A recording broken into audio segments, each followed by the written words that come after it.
So in today's video, I'm going to talk about Blake Shelton's Minimum Wage. It's the song that got everybody talking when it dropped on New Year's Eve.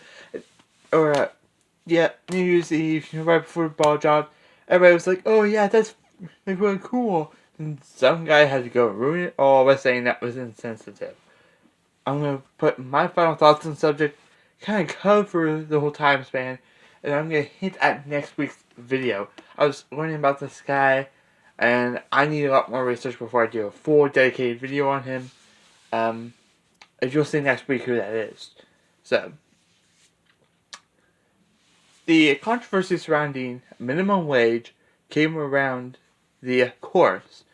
You're looking at me that way can make a man feel rich on minimum wage. A lot of people said, or correction, that guy said that it was insensitive due to the current state of the nation and the COVID-19 pandemic. Well, there's two things wrong with that. Blake had said that he didn't want to do a response to that because it was utterly ridiculous. And there was no point to. When he finally did, he basically said, yeah, it was basically utterly ridiculous, and that person had no clue about country music or the history of it, and it was basically saying, oh yeah, we've talked about stuff like this in the past, and if and he's a really nice guy in general, I could literally look up all the nice things that he has done over the years, and I could have a full list or two. That's how good and generous of a guy he is. So, it could be bad timing, yes, but I don't think it's that. You have to pay attention. This guy was born in the 70s. Right about that time, I mean, yeah, we had, lots of Vietnam, but he basically said that, or in that time period, it was love over money. The opposite is true today. We think we can buy love today. That was not true, and that still is not true.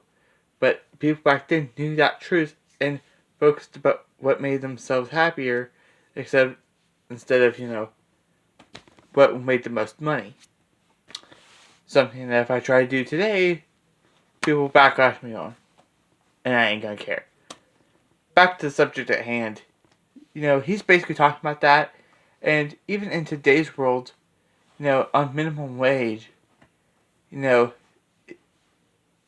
somebody's love can make you feel rich, even though you may just be scraping the barrel. Another thing to point out is that a lot of people said he was a multi-millionaire, and he did not know what it was like to be on minimum wage. There were two things that never get brought up. A, when you go into Nashville, you just don't get signed and woohoo! You make millions.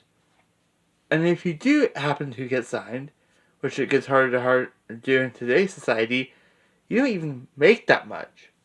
Maybe about 20% of what you make. So, correct me if I'm wrong here, but every $100 that you make, you get 20 of it. That really ain't much. So, which kind of explains why everything was so expensive back in the 70s and 80s, as far as music was concerned. To be fair, I have no clue how much it takes to make a record, so I'll have to go look that up, but that might have something to do with the cost there. But I'm getting myself way off track.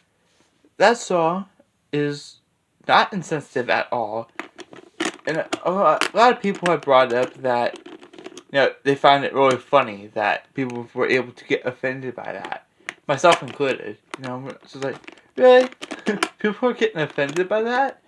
And what's the case is that, well, it's not truly like a good thing, but like, you get what I'm trying to say. Here's how I see it. If you don't know the history of country music, and you're not willing to respect that history or anything of the nature, you do not deserve to be listening to it. Okay? And I think that applies all across the board for whatever music genre it is. But we can talk about, why genre actually matters in a completely different video. That ain't gonna be here.